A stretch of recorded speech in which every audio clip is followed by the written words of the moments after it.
Now, where I poked these in, I'm not even gonna cover it this time. What I probably should have done when I went to each one is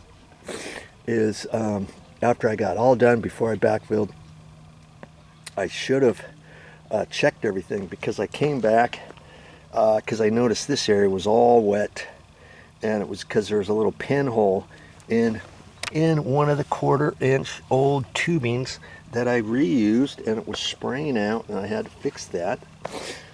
And then this one was wet, and I thought, what the heck is going on with that?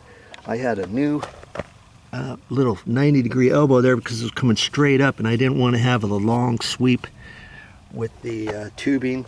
And if you press it down too hard with a 1/4-inch tubing, you could kink it.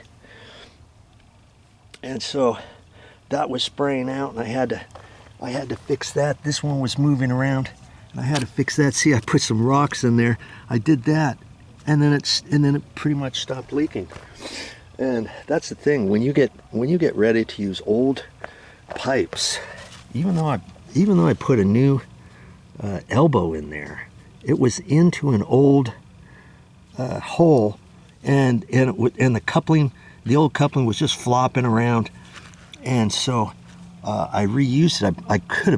I should have maybe put a plug there and then poked it in over a little bit further, but I wasn't gonna do that in every single one. This one here was an old one too, the hole, and that's just some of the things you're gonna get when you have when you have pipe that's 25 years old, and it's been out in the sun, and it's been moving all around, as you had seen with that previous, had you been watching those videos. Okay, so all in all, I think I've got things covered, and I'm gonna keep working away this morning, and I'll show you my progress when I get this cleaned up and getting ready to activate. And once I turn it back on, I'll show you. Well, that's all I got for this time, but I'll be back with more videos.